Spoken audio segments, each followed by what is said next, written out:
Thank you. Thank you very much. Wow, great energy. Thank you very much for having me. It's a great privilege. The Jerusalem Post Annual Conference. The first time I got to know about the newspaper was in prison about 20 years ago. First, I wanted to learn English. And this is why I started to read the Jerusalem Post. But eventually, it became my window towards the Jewish world and towards the Western world as well. 16 months in Israeli prison, reading almost every day. So I have some connection to the Jerusalem Post somehow.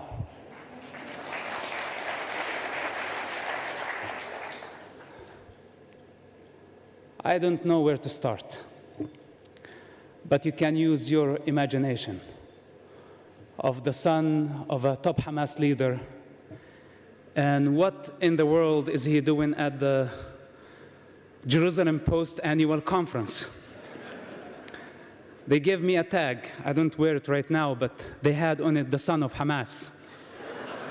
And I went through security all the way to the backstage.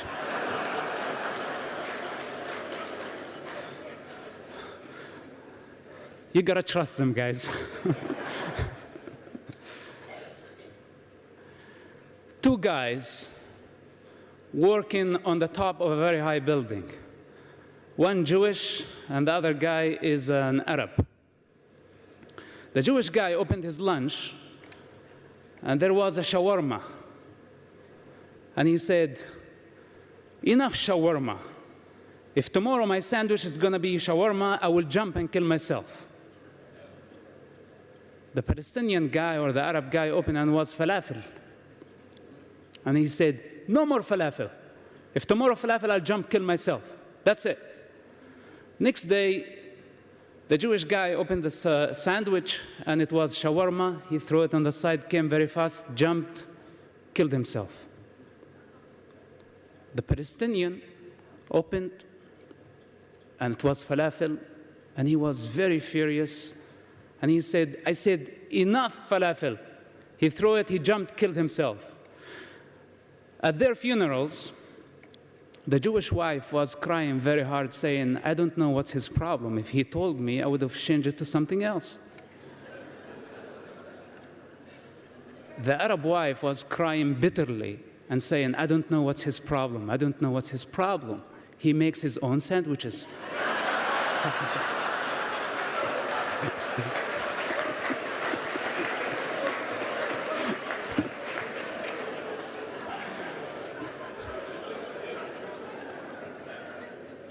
Okay, back to the story.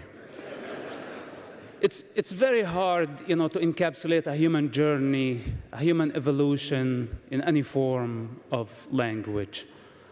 Rather than English is not my mother tongue, but I try as much as I can.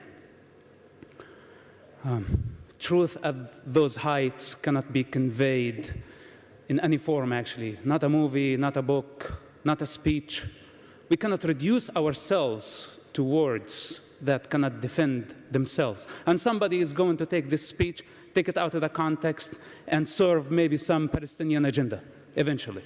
This is how it works. People don't see things for what they are.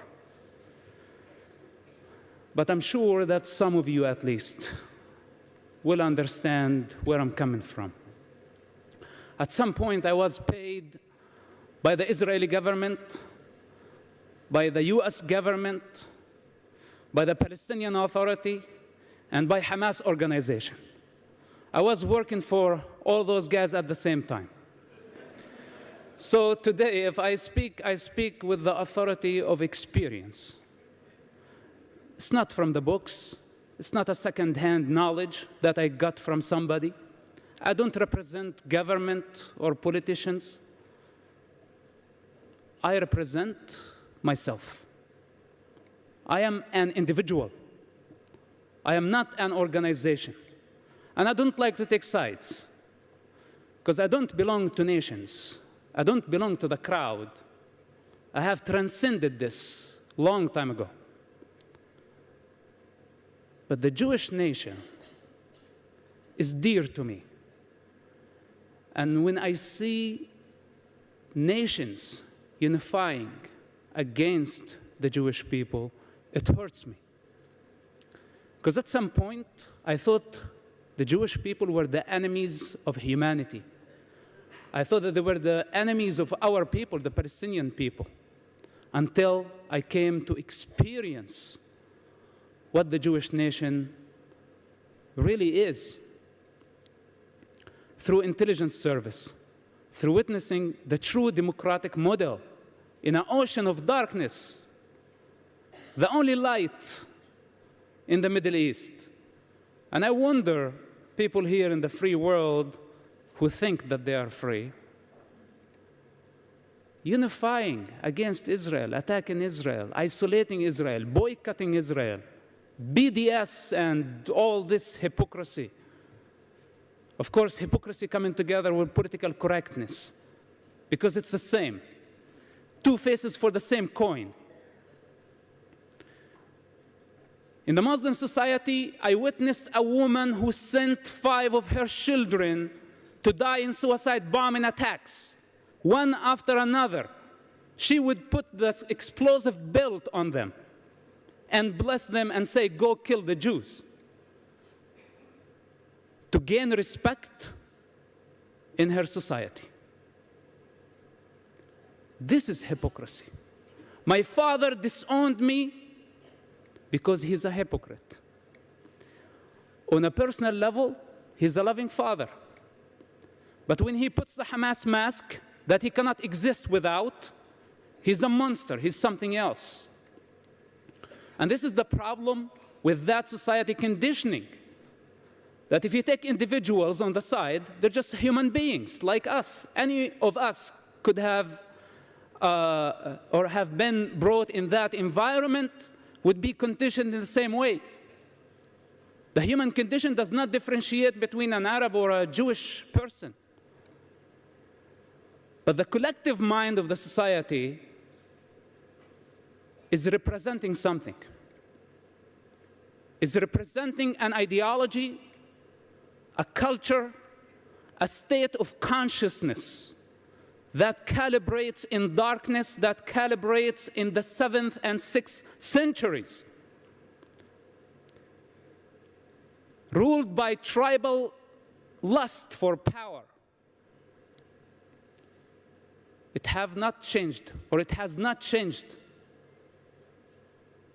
Muhammad, and I know that I've been told by people here not to say this, so it does not look like the Jews are going against the Muslims. But we cannot fool ourselves. There is an Islamic problem. Al-Qaeda, Hamas, Hezbollah, Islamic Jihad, ISIS, Boko Haram, all of them are killing by the name of Allah. They're not killing by the name of Jesus. They're not killing by the name of Jehovah. They're not killing by the name of Mahavira or the Buddha or Lao Tzu. They're killing by the name of Allah. There is an Islamic problem, and I think humanity needs to stand against this danger, because this danger is not only against the state of Israel. This danger, thank you. This danger is against the evolvement of mankind.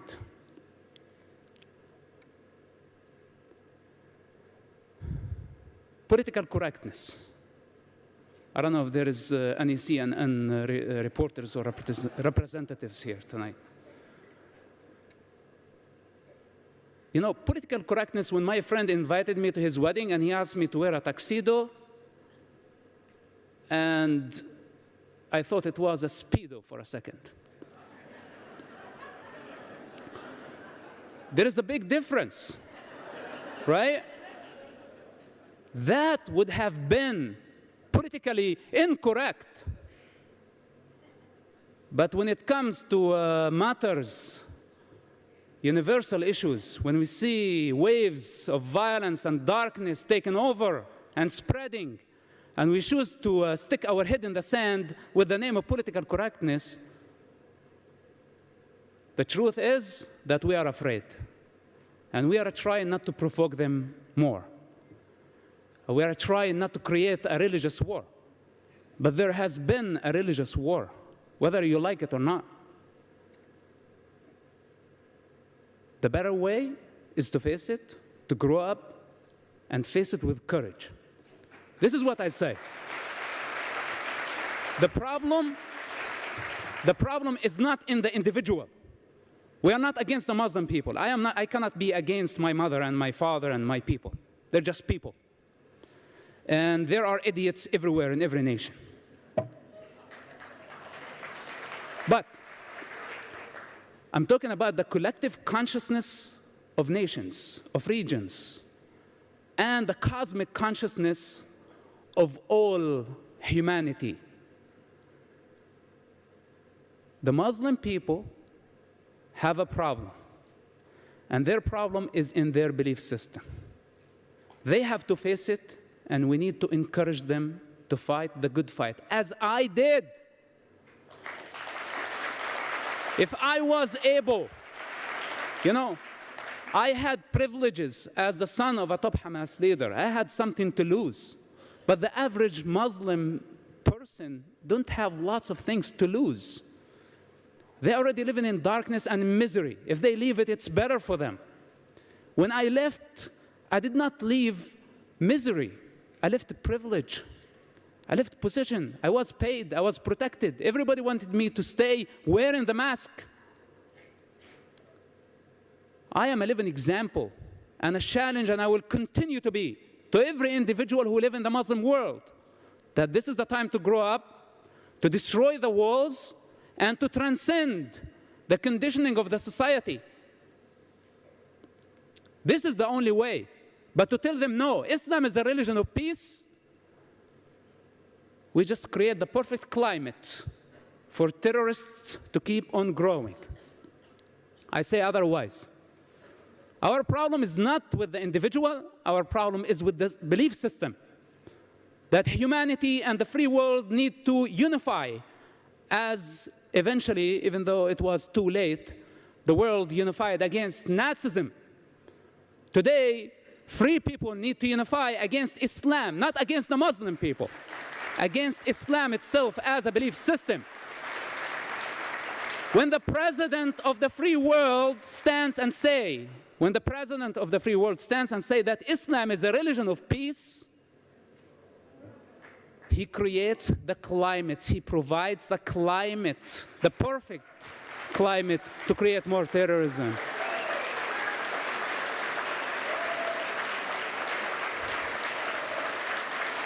I hope that my message does not come across. I don't want to create more chaos, but there is no other way. I wish I could be more gentle to represent this issue. But I've seen death, and I came from hell, and it's very dark. What is the alternative for Israel and for democracy, or for the American Constitution? It's the darkness of the 6th century. This is what's the alternative. I don't believe that there is any system, including the American Constitution, that can solve the human condition or help the individual to integrate to a higher state.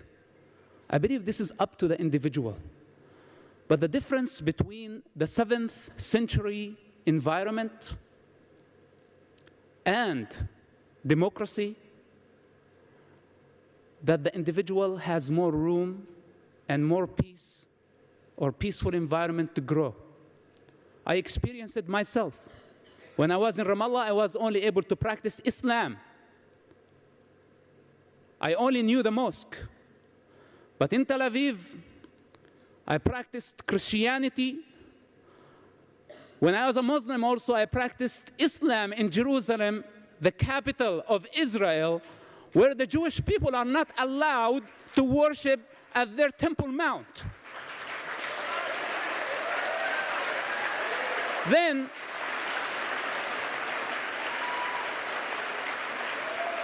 bunch of hypocrites called BDS come and compare Israel to the racist regime of South Africa. How can you compare? If it's the capital of the Jewish people and the Israeli government are not allowing the Jewish people to worship freely in their capital, on their holiest site, for political correctness, not to offend the Muslims, and give them that kind of freedom, how can we compare this to that? In Tel Aviv, I was able to practice yoga. I was able to practice Christianity. They're Muslims, they're Druze, they're all type of people, all type of religions, protected under the Israeli umbrella and the Israeli law. This is not available in the other countries surrounding. If Israel is destroyed, or if Israel is isolated, what is the alternative? What those people are doing, I really don't understand. I know that I came across pro-Israeli this afternoon, but it has been a privilege. Why not? I love Israel. I love what Israel stands for, its ethics, its values, its democracy, its love.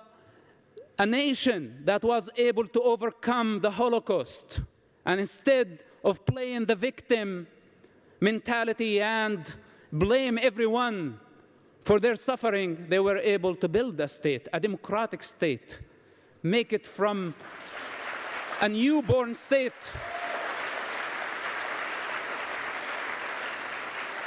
to an advanced and completely developed state in less than 25 years. This is a great example. It has been a pleasure. I appreciate the love of the Jewish nation everywhere in the world. I don't care what they label me. Again, I speak with the authority of experience. If they have anything to say, they can say it right to my face. If they have the courage. But I doubt. I would like to conclude with another joke, if you don't mind. Well, I take the advantage, and this is a Jewish crowd. Let's make a joke about Jewish people. So this Jewish guy, and also a Muslim guy. The first guy, the Jewish, fell off a cliff, and luckily there was actually vice versa. The Muslim guy fell, and there was a branch, and he was hanging on the branch. And he was screaming to God, God, help me. Then he heard a voice from the cloud coming, and he said, son, let go. Just let go, trust me. And he let go. The guy fell, his bones were destroyed, and God said to him, you idiot, you shouldn't listen to me next time. You learned your lesson. And a Jewish guy fell, and he was hanging on the branch. And he said, God, help me. And he heard the voice, son, let go. Trust me. Just let go. And the Jewish guy screamed back and said, help! Is there anyone else up there? This tells us maybe the difference. Thank you so much for coming. God bless you. God bless Israel. Thank you very much.